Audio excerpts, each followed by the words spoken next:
আসসালামু আলাইকুম, কেমন আছো সবাই? আশা করি সবাই অনেক অনেক ভালো আছো। আজকে আমরা তোমাদের জন্য খুবই গুরুত্বপূর্ণ একটা ভিডিও নিয়ে হাজির হলাম। ভিডিওটি টাইটেল তোমার বোর্ডে দেখতেছো, এসএসসি 26 রসায়ন সাজেশন, মানিক কেমিস্ট্রি কেয়ার বগুড়া এবং মানিক স্যার ইউটিউব চ্যানেলের পক্ষ থেকে তোমাদের স্বাগত।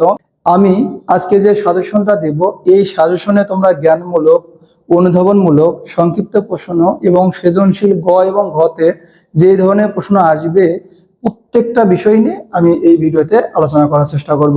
আজকে আমরা যে সাজেশনটা দিচ্ছি সেটা হচ্ছে রসায়নের তৃতীয় অধ্যায় পদার্থের গঠনের উপর।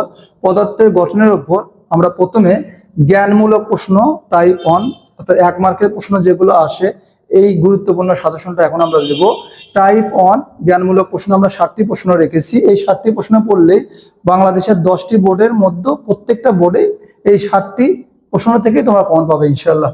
প্রথম কোশ্চেনটা অণু কাকে বলে, 2 নম্বর কোশ্চেন প্রতীক কাকে বলে, 3 নম্বর কোশ্চেন আইসোটোপ কাকে বলে, 4 নম্বর কোশ্চেন পারমাণবিক সংখ্যা কাকে বলে, 5 নম্বর কোশ্চেন পরমাণুর ভর সংখ্যা বা নিউক্লিয়ন সংখ্যা কাকে বলে, 6 নম্বর প্রশ্ন আপেক্ষিক পারমাণবিক ভর কাকে বলে এবং সর্বশেষ কোশ্চেন অরবিটাল কি।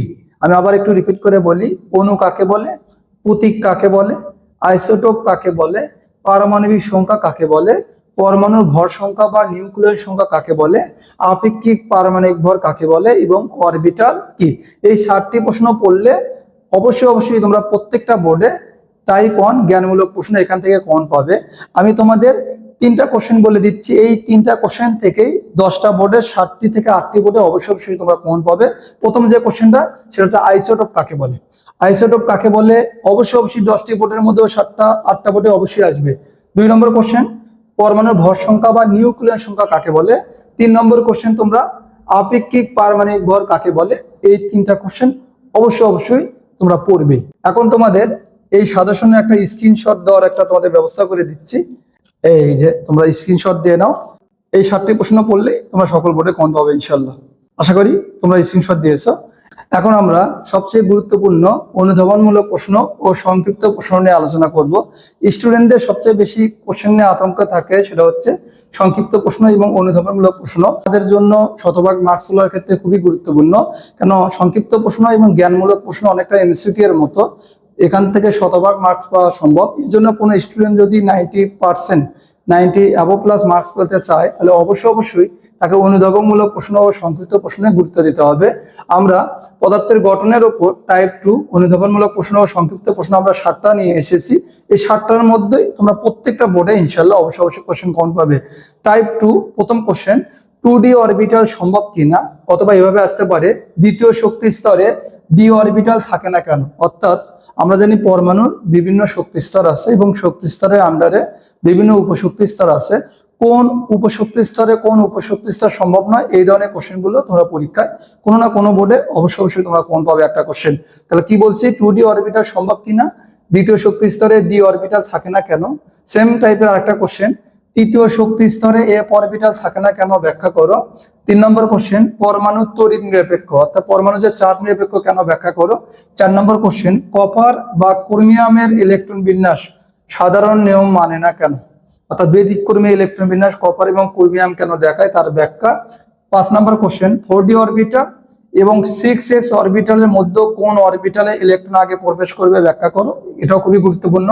6 নম্বর কোশ্চেন আপেক্ষিক পারমাণবিক ভরের একক নেই কেন, ব্যাখ্যা করো। 7 নম্বর কোশ্চেন সোডিয়ামের ভর সংখ্যা 23, এটার মানে কি বোঝায়, ব্যাখ্যা করো। তাহলে অনুধাবনমূলক বা সংক্ষিপ্ত প্রশ্ন আমরা কয়টা দিয়েছি পদার্থের গঠন থেকে, 7টি। প্রথম কোশ্চেন 2D অরবিটাল সম্ভব কিনা, ব্যাখ্যা করো। তৃতীয় শক্তি স্তরে এফ অরবিটাল থাকে না কেন, ব্যাখ্যা করো। পরমাণুর তড়িৎ নিরপেক্ষ, ব্যাখ্যা করো। কপার বা ক্রোমিয়ামের ইলেকট্রন বিন্যাস সাধারণ নিয়ম মানে না কেন, ব্যাখ্যা করো। 4D এবং 6s অরবিটালের মধ্যে কোন অরবিটালে ইলেকট্রন আগে প্রবেশ করবে, ব্যাখ্যা করো। আপেক্ষিক পারমাণবিক ভরে একক নেই কেন, সোডিয়ামের ভর সংখ্যা 23, ব্যাখ্যা করো। তোমরা একটা স্ক্রিনশট দিয়ে নিতে পারো। স্ক্রিনশট দাও তোমরা 1 2 3। আশা করি তোমরা স্ক্রিনশট দিয়েছো। এখন আমরা খুবই গুরুত্বপূর্ণ সৃজনশীল প্রশ্ন নিয়ে আলোচনা করব। সৃজনশীল প্রশ্নের জন্য আমরা 4টা টপিক সিলেক্ট করেছি। এই 4টা টপিকস থেকে বাংলাদেশের প্রত্যেকটা বোর্ডে তোমরা ইনশাল্লাহ পদার্থের গঠন এই চ্যাপ্টারে এর বাইরে কখনোই সৃজনশীল আসবে না। সবচেয়ে গুরুত্বপূর্ণ যে সৃজনশীলটি সেটা হচ্ছে ইলেকট্রনের কৌণিক ভরবেগ নির্ণয়, অথবা কক্ষপথের ব্যাসার্ধ ও বেগ নির্ণয়। অর্থাৎ বোর পরমাণু মডেলের যে দ্বিতীয় স্বীকার্য কৌণিক ভরবেগ সম্পর্কিত প্রস্তাব mvr সমান nh/2 এখান থেকে আমাদের কোশ্চেন আসতে পারে তিন টাইপের, কৌণিক ভরবেগ mvr নির্ণয়, অথবা কক্ষপথের ব্যাসার্ধ r নির্ণয়, অথবা বেগ নির্ণয় v নির্ণয়। এটা খুবই গুরুত্বপূর্ণ, ফার্স্ট ইম্পর্টেন্ট এটা। সেকেন্ড, রাদারফোর্ড ও বোর পরমাণু মডেলের তুলনা, অর্থাৎ এই দুটো মডেলের মধ্যে কোনটা অধিক উপযোগী, কোন মডেলটা অধিক গ্রহণযোগ্য, বোর ও রাদারফোর্ড পরমাণু মডেলের পার্থক্য, এটা গড় জন্য খুবই গুরুত্বপূর্ণ। এছাড়াও আইসোটোপের শতকরা হার থেকে মৌলের গড় আপেক্ষিক ভর নির্ণয়। কি বললাম? আইসোটোপের শতকরা হার থেকে মৌলের গড় আপেক্ষিক ভর নির্ণয়। এবং 4 নম্বর, আপেক্ষিক পারমাণবিক ভর নির্ণয়। তাহলে এখান থেকে আমরা 4টা কোশ্চেন দিয়েছি। কি?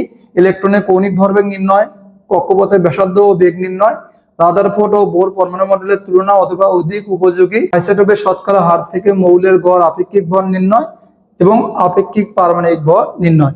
এই 4টা ছেদনশীলের মধ্যে তুমি যদি বলো যে স্যার সবচেয়ে ইম্পর্টেন্ট কোনটা, তাই বলো সবচেয়ে ইম্পর্টেন্ট হচ্ছে ইলেকট্রনের কৌণিক ভরবেগ নির্ণয় বা কক্ষপথের ব্যাসার্ধ ও বেগ নির্ণয়। এটা তোমরা 10টা বোর্ডের মধ্যে 6টা 7টা বোর্ডে অবশ্যই কমন পাবা।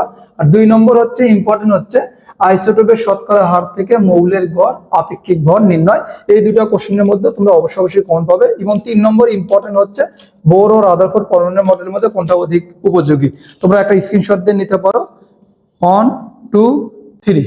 আশা করি তোমাদেরকে যে আমি সাজেশনটা দিয়েছি পদার্থের গঠনের এই চ্যাপ্টারে সৃজনশীল, অনুধাবনমূলক প্রশ্ন, সংক্ষিপ্ত প্রশ্ন এর বাইরে কখনোই আসবে না। তা তোমাদের পদার্থের গঠনের এই চ্যাপ্টারের উপর তোমাদের সাজেশনটা কেমন লেগেছে এবং এই সাজেশনটা পেয়ে তোমরা উপকৃত হয়েছে কিনা অবশ্যই কমেন্ট করে জানাবে।